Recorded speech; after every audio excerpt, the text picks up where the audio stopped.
Hello mga ka-Devcom! Welcome sa Kwentong Freshman, kung saan ang mga simpleng kwento ay nagiging inspirasyon. Ako si Raven at ngayong episode pag-uusapan natin ang top 5 must-haves ng isang Devcom student na writer. Kaya kung ready na kayo, tara't na't magkwentuhan. Unahin na natin ang pinaka-obvious, laptop. Pero teka, sino rito ang may clingy na aso? Ako kasi. Imagine niyo to, nakafocus ka sa pagsusulat ng weekly writes mo, naka-ready ng snacks, tapos bigla kang aagawan ng laptop bag ng fur baby mo. Ang ending, ako na ang nakiusap sa aso ko na lumipat sa sahig.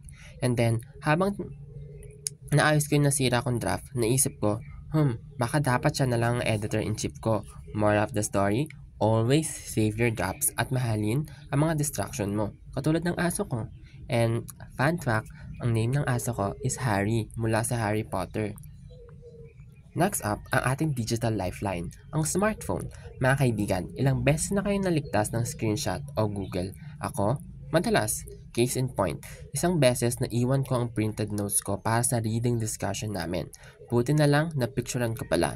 Instant save. Ang lesson dito, kung power bank ang sidekick ng phone mo, ikaw naman ang sidekick ng phone mo.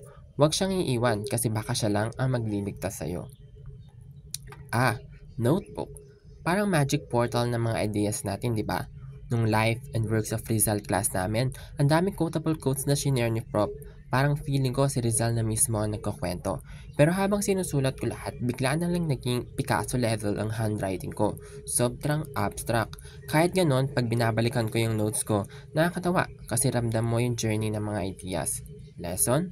Minsan, hindi mo kailangan ng perfect handwriting. Ang kailangan mo lang, perfect memories.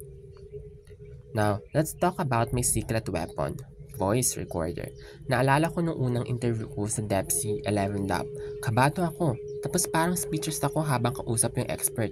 Buti na lang, na-hit ko agad ang record button.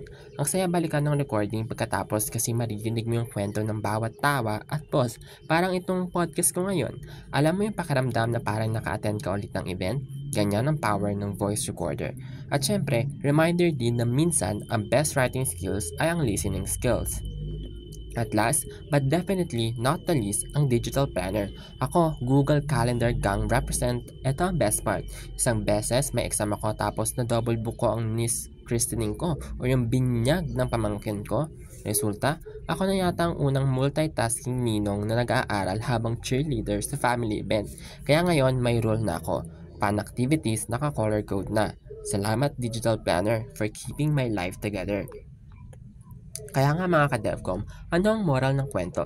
Ang mga tools na to, laptop, smartphone, notebook, voice recorder, at digital planner, hindi lang gadgets. Sila ang mga supporting characters sa buhay nating writers. At sa bawat deadline, multitask at love-worthy moment, kasama sila sa journey nating maging mas mahusay na tagapagkwento. Ako si Raven, nagpapaalala na ang bawat Devcom student may kwentong kahanga-hanga. Kita-kits ulit sa next episode ng Kwentong Freshman. Salamat sa pakikinig!